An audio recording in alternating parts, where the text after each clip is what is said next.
Dobrodošli u drugu emisiju Hudhud Education. Gdje se ekipa? Evo nas ponovo sa vama. U ovoj emisiji gledajte kako smo hakovali Aidinov Facebook profil. Kako napraviti odličnu fotografiju DSLR kamerom. Ukratko ćemo vam objasniti šta je to kompozicija kadra i kako to izgleda u praksi. A više o svemu nakon reklame. Čekaj, pa režija nije spremila blok reklama. Halo, Nema. Što bi rekao naš uvaženi presvijetli nada sve poštovani akademik Buljubašić. Kupujmo domaće. Prije nego krenemo sa najavljenim temama, dozvolite nam da vam se zahvalimo. Odnosno svima vama koji ste pratili našu prvu epizodu. A oni koji nisu, njima strogo preporučujemo da to obavezno urade klikom na linkove koje ćemo vam mi ostaviti u opisu ovog videa. Hvala vam na riječima podrške kojima ste nas obavezali da nastavimo s ovim projektom te da vam donosimo friške lekcije. Hvala i onima koji su nam uputili određene sugestije u cilju poboljšanja emisije. A meni je jedna bila posebno draga jer je došla od jednog mog učenika i saradnika koji je prvi multimedijalne korake pravio upravo u našem studiju. Bilo je prijedloga da snimimo emisiju kako zaraditi 1000 konvertibilnih maraka. I zato mi već pripremamo scenarij za tu epizodu koju ćemo vas naučiti kako da ostvarite taj cilj. Ali to nećete postići ako budete preskakali gradivo. I zato je naša stroga preporuka da obavezno pratite redovno Hudhud Education. U prošloj emisiji smo objasnili neke od najvažnijih segmenata u nastajanju fotografije. A danas idemo na teren. Idemo zapravo vidjeti kako to sve izgleda u praksi, kako se mi snalazimo sa tom nekom DSLR kamerom i svim onim njenim funkcijama i dugmićima koje ona ima, te kako smo napravili neke od ovih fotki. Kompozicija u fotografiji je prilično veliko područje, koje se za razliku od nekih drugih segmenata u fotografiji ne može naučiti na pamet. Dakle, ne postoji određeno pisano ili nepisano pravilo na koji način određenu fotografiju možemo ili moramo komponirati. Međutim, postoje osnovne tehnike, odnosno pravila koja možemo primijeniti, a koja nam uveliko pomažu pri izradi dobro komponirane fotografije. Jedno od tih pravila koje ćemo predstaviti u ovom videu, a za koje smo vjerovatno svi čuli, jeste pravilo trećine. Pravilom trećine se pokušava na fotografiji naglasiti takozvani zlatni rez, a koji je preuzet i prihvaćen iz područja umjetnosti. Što se komponiranja fotografije tiče, ako je ona rađena u pravilu zlatnog reza, onda će ta fotografija na jedan prirodan način definirati se, ali i što je najbitnije usmjeravati pogled gledatelja, drugim riječima elementi fotografije će biti usmjereni u jednom prirodnom smjeru gledanja, na kojem se i bazira ljudski pogled. A sad ćemo vam, kao što smo rekli, pokazati neke od fotografija i objasniti koje parametre smo koristili pri izradi istih i koje parametre ćete koristiti kada želite postići određene efekte. Većina vas zanima, dakle, one profilne fotografije koje su napravljene na način poput ove, gdje ovdje imamo, dakle, jako lijepo iscrtano lice, objekat ili profil koji slikamo, a iza vidimo ovaj blur fini. Dakle, ovo može naravno biti još bolje, još bogatije, ali meni je cilj ovdje da shvatite kako ovo nastaje. Prije toga ću vam objasniti samo jednu stvar koju nismo pominjali u prethodnom videu, a to je temperatura boje ili white balance kako obično stoji na kamerama. To ćete naći na svojim mobitelima čak, a tiče se ovoga. Dakle, nekad vam se desi da vam je fotografija koju slikate ovako hladna, a nekad previše crvena. Dakle, ovdje se radi o temperaturi boje. Ona se izražava u kelvinima, pa mobiteli ili kamere koji imaju manuelno podešavanje imaju čak često predefinisanu svjetlost ili nivo svjetlosti, odnosno vrstu svjetlosti. To ćete sami eksperimentisati, to se da i kasnije popravljati. Evo vidite ovdje, nekad želimo topliju fotografiju ili efekt da je u pitanju bilo neko sunce ili zalazak sunca, a nekad želimo, zavisno od motiva, uslikati ovako sa nekim hladnijim tonovima. Dakle, radi se o temperaturi boje ili white balansu. Nego prijeđemo mi na ono zbog čega smo otvorili ovu fotografiju. Želim da naučite kako da čitate parametre fotografije. Dakle, ovdje nije moguće uvijek kod svake fotografije ovo uraditi, ali kod fotografija koje nisu mijenjane, koje su izvorne sa fotoaparata, mnogi softveri dozvoljavaju da pročitate njene podatke. Ovdje vidimo neke podatke. Recimo ovo f/5,6 se radi o otvoru blende. Dakle, ovdje je bio otvor blende 5,6. Ovaj objektiv koji smo koristili nije dozvoljavao niže na ovom, hajde da se izrazim da bolje razumijete, na ovom zoomu, na ovom nivou zooma, odnosno na ovoj žižnoj daljini. Ja. Dakle, ovdje se radi, vidite, Photoshop nam kaže da je slikano objektivom 18-135 mm, 18 je širok kadar, 135 je skroz približeno. Mi smo negdje između koristili 87 mm i bilo je ISO vrijednosti bila na 100, a šater je na 250. Da bismo ovo postigli, ovakav efekat slike, bitno je da se odaljimo od objekta, a onda ga približimo, dakle, koristeći objektiv. Idealno je nekakvih 80 do 100 pa i 105 mm i da otvor blende otvorimo maksimalno koliko možemo. Jel? Nekada to nije baš potrebno previše nisko, zavisno sve od objektiva, ali oni skuplji objektivi na ovoj daljini dozvoljavaju čak 2,8, što onda dobijete zaista jedan fenomenalan efekat. Ali obzirom da smo otvorili blendu, onda smo morali spustiti ISO, jer je previše svjetla bilo, i morali smo šater na nekih 250 ostaviti. Dakle, ovo morate sami eksperimentisati i shvatit ćete, dakle, ovdje je jako bitno da shvatite da ovaj objekat iza ovdje našeg ID-na je sigurno, u stvari ovaj čempres, ali negdje 2 metra iza njega, dok je fotograf bio ispred njega nekih 5 do 6 metara. Idemo mi na sljedeću fotografiju koju sam izabrao, a to je ova fotografija da shvatite upotrebljivost šatera.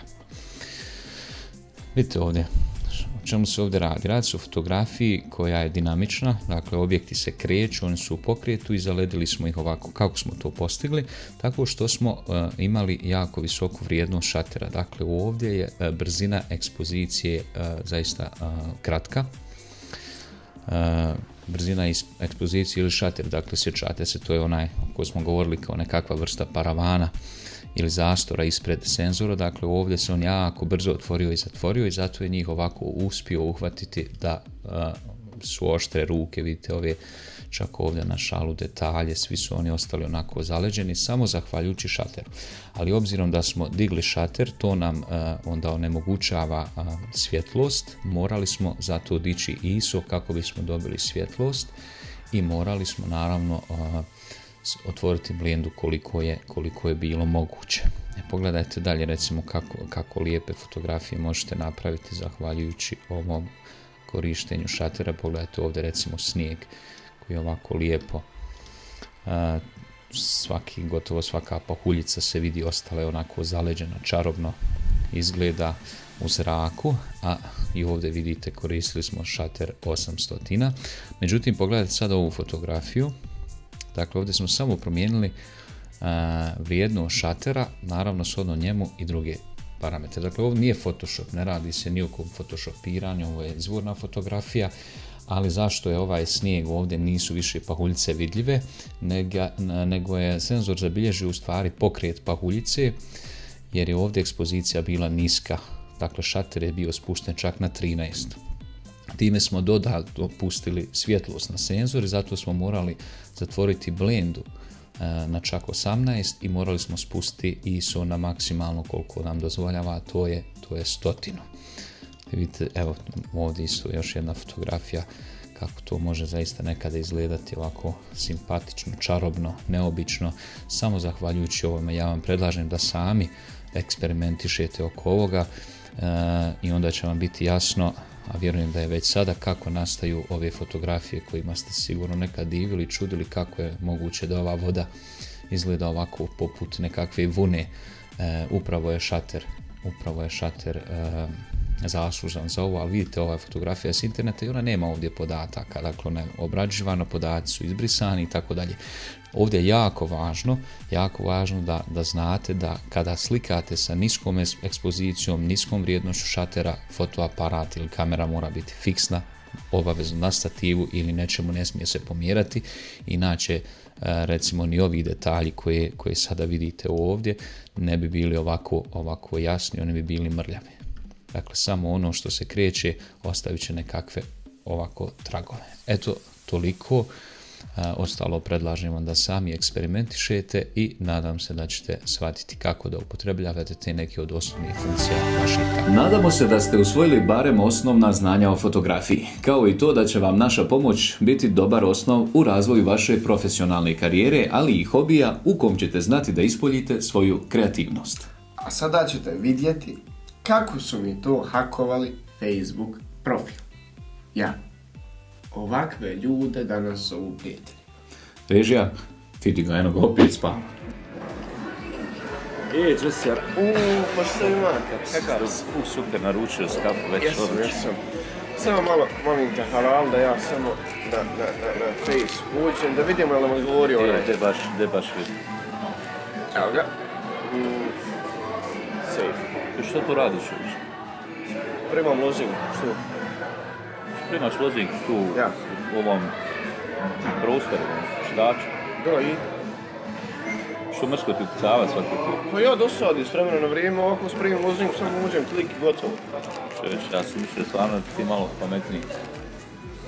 Ti Znaš da me sad sad provociraš, ne znaš Ovo ću što. ozbiljno ti kažem, znaš da sad izložio lozing ono ko da si je Pa napisao kome je, ba izložio, znači zvijezdica, tačkica, ništa, ko šta može. Zvijezdice? Ja. Hej moja zvijezdice, daj malo laptop. Mogu li ja? Ali nije problem ako ti vidim lozing. Šta si ti vidi, materije? Nije problem. Nije, hajde vidi. Hvala.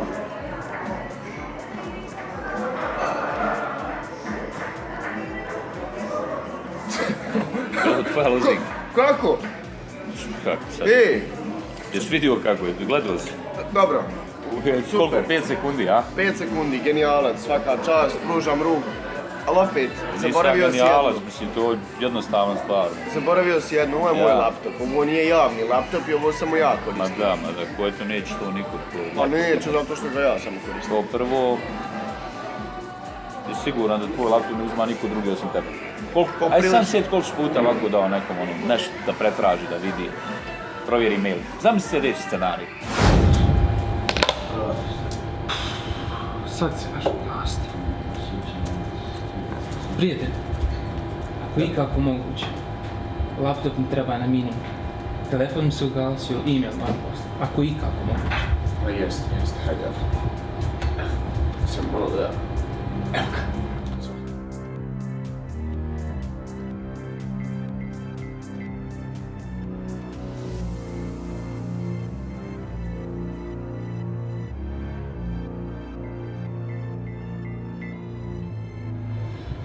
Hvala ti puno. Nema rečemo, prijatelju, svako dobro.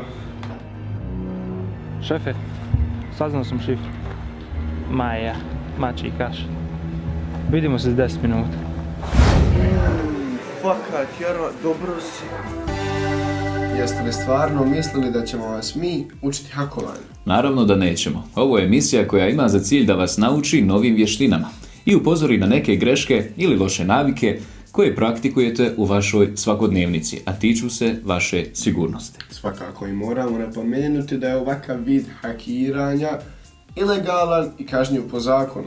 Zatvor. I zato ću još iskoristiti priliku i da uputim savjet svima vama koji koristite ovakve lozinke koje sadrže samo slova. Istu ovu lozinku ste mogli napisati na potpuno drugačiji način, ali bi ovako napisana na vašim ekranima bila mnogo sigurnija i komplikovanija onima koji bi eventualno pokušali da istu kompromituju.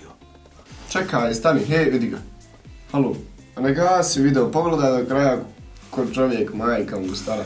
Sigurni smo da ima i onih koji bi još, ali i onih koji ni do ovog dijela emisije nisu stigli. Ali svima vama, a boga mi svima njima se iskreno i toplo zahvaljujemo na pažnji, pa do narednog gledanja. Obavezno nas popratite i podržite na profilima socijalnih mreža, čije linkove možete pronaći u opisu ovog videa. I svakako ostavite like na ovom videozapisu, podijelite ga sa prijateljima i obavezno se pretplatite na ovaj kanal kako bi vam naredni projekti i budući filmovi i Hut Education emisije iskakalo notifikacijama kako biste bili među prvima da ih pogledate. Hvala vam. Hajdin. I ne vres. Au.